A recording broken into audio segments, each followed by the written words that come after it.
He held out his hand and displayed upon the center of a palm a brilliantly scintillating blue stone, rather smaller than a bean in size, but of such purity and radiance that it twinkled like an electric point in the dark hollow of his hand.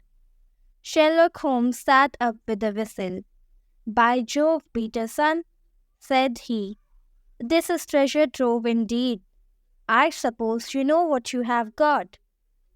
"A diamond, sir, a precious stone. It cuts into glass as though it were putty. It's more than a precious stone. It is the precious stone." "Not the Countess of Morcar's blue carbuncle?" I ejaculated. "Precisely so. I ought to know its size and shape, seeing that I have read the advertisement about it in the Times every day lately.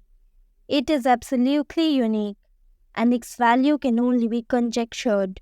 But the reward offered of £1,000 is certainly not within a 20th part of the market price. £1,000! Great Lord of mercy!" The Commissioner plumped down into a chair and stared from one to the other of us.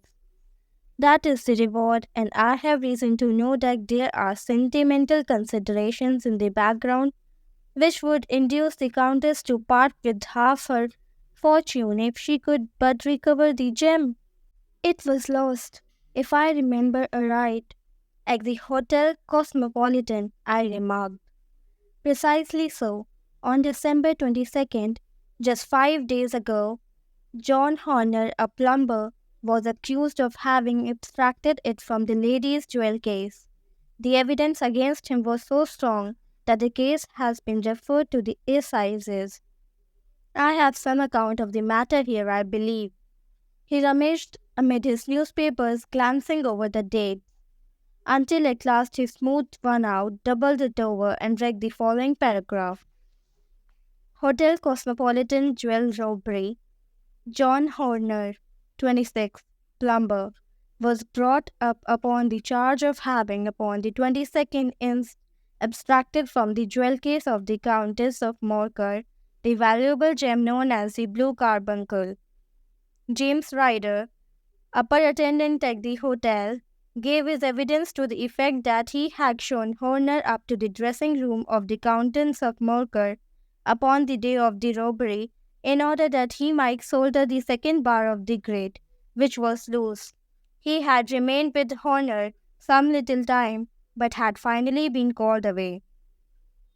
On returning, he found that Horner had disappeared, that the bureau had been forced open, and that the small morocco casket in which, as it afterwards transpired, the Countess was accustomed to keep her jewel, was lying empty upon the dressing-table. Ryder instantly gave the alarm, and Horner was arrested the same evening, but the stone could not be found either upon his person or in his rooms. Catherine Cossack, maid to the Countess, deposed to having heard Ryder's cry of dismay on discovering the robbery, and to having rushed into the room where she found matters. Inspector Bradstreet, B Division, gave evidence as to the arrest of Horner, who struggled frantically and protested his innocence in the strongest terms. Evidence of a previous conviction for robbery having been given against the prisoner, the magistrate refused to deal summarily with the offence, but referred it to the assizes. Horner, who had been shown signs of intense emotion during the proceedings, fainted away at the conclusion and was carried out of court. So much for the police court," said Holmes thoughtfully, tossing aside the paper. "The question for us now to solve is the sequence of events leading from a rifled jewel case at one end to the crop of a goose in Tottenham Court Road at the other. You see, Watson, our little deductions have suddenly assumed a much more important and less innocent aspect. Here is the stone. The stone came from the goose, and the goose came from Mr. Henry Baker, the gentleman with the bed hat and all the other characteristics with which I have bored you. So now we must set ourselves very seriously. to finding this gentleman and ascertaining what part he has played in this little mystery. To do this, we must try the simplest means first, and these lie undoubtedly in an advertisement in all the evening papers. If this fail, I shall to have recourse to other methods. What will you say? Give me a pencil and a slip of paper now, then. Found at the corner of Gooch Street, a goose and a black felt hat. Mr. Henry Baker can have the same by applying at 6:30 this evening at 221B Baker Street. That is clear and concise. Very. But will he see it? Well, he is sure to keep an eye on the papers, since, to a poor man, the loss was a heavy one. He was clearly so scared by his mischance in breaking the window and by the approach of Peterson that he thought of nothing but flight. But since then, he must have bitterly regretted the impulse which caused him to drop his bird. Then again, the introduction of his name will cause him to see it, for everyone who knows him will direct his attention to it. Here you are, Peterson. Run down at the advertising agency and have this put in the evening papers. In which, sir? Oh, in the Globe, Star, Pall Mall, St. James, Evening News Standard, Ego, and any other that occur to you. Very well, sir. And the stone? Ah, yes, I shall keep the stone, thank you. And I say, Peterson, just buy a goose on your way back and leave it here with me, for we must have one to give to this gentleman in place of the one which your family is now devouring. When the commissioner had gone, Holmes took up the stone and held it against the light. It's a bony thing, said he. Just see how it glints and sparkles. Of course, it is a nucleus and focus of crime. Every good stone is. They are the devil's pet baits. In the larger and older jewels, every facet may stand for a bloody deed. This stone is not yet 20 years old. It was found in the banks of the Amoy River in southern China, and is remarkable in having every characteristic of the carbuncle, save that it is blue in shade instead of ruby red. In spite of its youth, it has already a sinister history. There have been 2 murders, a vitriol throwing, a suicide, and several robberies brought about for the sake of this 40-grain weight of crystallized charcoal. Who would think that so pretty a toy would be a purveyor to the gallows and the prison? I will lock it up in my strong box now and drop a line to the Countess to say that we have it. Do you think that this man Horner is innocent? I cannot tell. Well, then, do you imagine that this other one, Henry Baker, had anything to do with the matter? It is, I think, much more likely that Henry Baker is an absolutely innocent man, who had no idea that the bird which he was carrying was of considerably more value than if it were made of solid gold. That, however, I shall determine by a very simple test if we have an answer to our advertisement. And you can do nothing until then? Nothing. In that case, I shall continue my professional round, but I shall come back in the evening at the hour you have mentioned, for I should like to see the solution of so tangled a business. Very glad to see you. I dine at 7.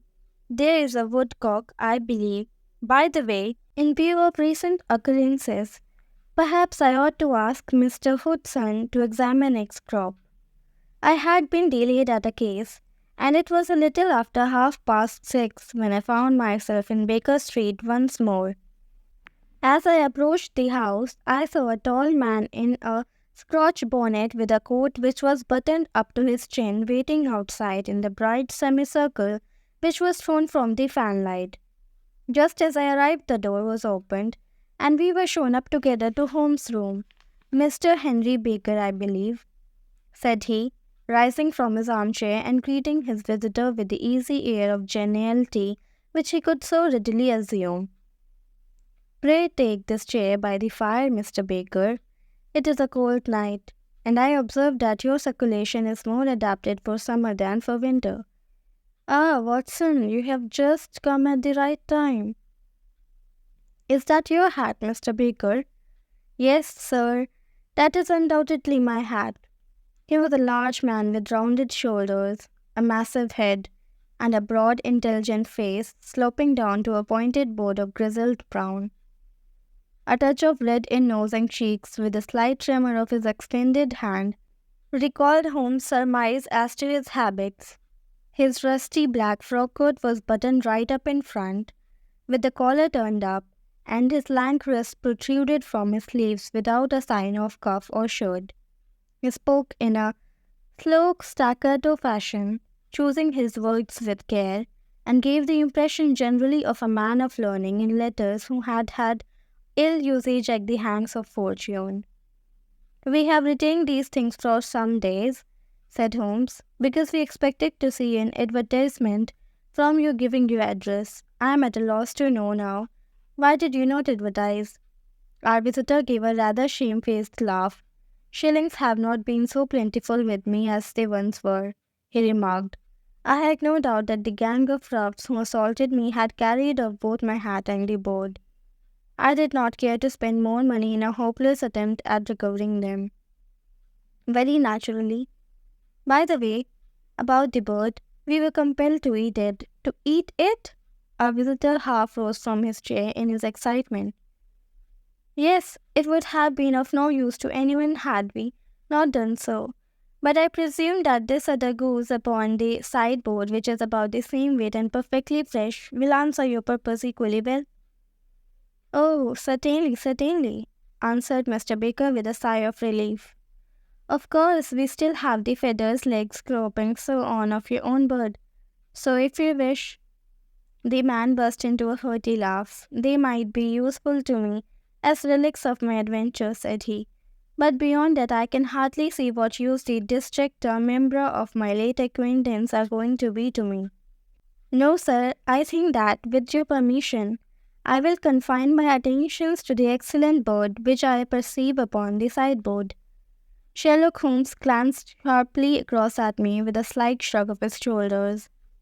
"There is your hat, then, and there your bird," said he. "By the way, would it bore you to tell me where you got the other one from?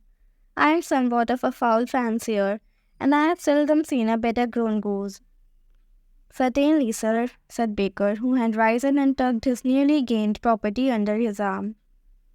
"There are a few of us who frequent the Alpha Inn near the museum. We are to be found in the museum itself during the day, you understand. This year our good host, Vindicate by name, instituted a goose club, by which, on consideration of some few pence every week, we were each to receive a bird at Christmas. My pence were duly paid, and the rest is familiar to you. I am much indebted to you, sir, for a Scotch bonnet is fitted neither to my ears nor my gravity." With a comical pomposity of manner, he bowed solemnly to both of us and strode off upon his way. "So much for Mr. Henry Baker," said Holmes, when he had closed the door behind him. "It is quite certain that he knows nothing whatever about the matter. Are you hungry, Watson?" "Not particularly." "Then I suggest that we turn our dinner into a supper and follow up this clue while it is still hot. By all means." It was a bitter night, so we drew on our ulsters and wrapped cravats about our throats. Outside, the stars were shining coldly in a cloudless sky, and the breath of the passers-by blew out into smoke like so many pistol shots. Our footfalls rang out crisply and loudly as we swung through the doctor's quarter, Wimpole Street, Harley Street, and so through Wigmore Street into Oxford Street. In a quarter of an hour we were in Bloomsbury at the Alpha Inn, which is a small public house at the corner of one of the streets which runs down into Holborn. Holmes pushed open the door of the private bar and ordered 2 glasses of beer from the ruddy-faced, white-aproned landlord. "Your beer should be excellent if it is as good as your geese," said he. "My geese?" The man seemed surprised. "Yes, I was speaking only half an hour ago. To Mr. Henry Baker, who was a member of your goose club. Ah, yes, I see. But you see, sir, them's not our geese. Indeed, whose then? Well, I got the 2 dozen from a salesman in Covent Garden. Indeed? I know some of them. Which was it? Breckenridge is his name. Ah, I don't know him. Well, here's your good health, landlord, and prosperity to your house. Good night. Now for Mr. Breckenridge, he continued, buttoning up his coat as we came out into the frosty air. Remember, Watson, that though we have so homely a thing as a goose at one end of this chain, we have at the other a man who will certainly get 7 years penal servitude unless we can establish his innocence. It is possible that our inquiry may but confirm his guilt, but in any case, we have a line of investigation which has been missed by the police, and which a singular chance has placed in our hands. Let us follow it out to the bitter end.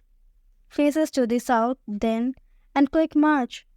We passed across Holborn, down Endell Street, and so through a zigzag of slums to Covent Garden Market.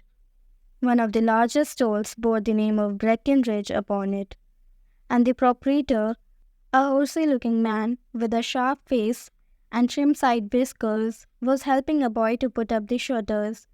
"Good evening, it's a cold night," said Holmes.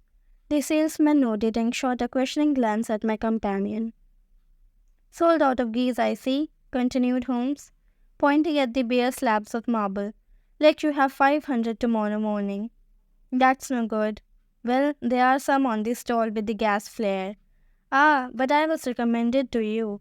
"Who by?" "The landlord of the Alpha." "Oh, yes, I sent him a couple of dozen." "Fine bugs they were too. Now where did you get them from?" To my surprise, the question provoked a burst of anger from the salesman. "Now, then, mister," said he, with his head cocked and his arms akimbo, "what are you driving at? Let's have it straight, now." "It is straight enough. I should like to know who sold you the geese, which you supply to the Alpha." "Well, then, I shan't tell you, so now—" "Oh, it is a matter of no importance, but I don't know why you should be so warm over such a trifle." "Warm? You would be as warm, maybe, if you were as pestered as I am. When I pay good money for a good article, there should be an end of the business. But where are the geese, and who did you sell the geese to, and what will you take for the geese? One would think they were the only geese in the world, to hear the fuss that is made over them.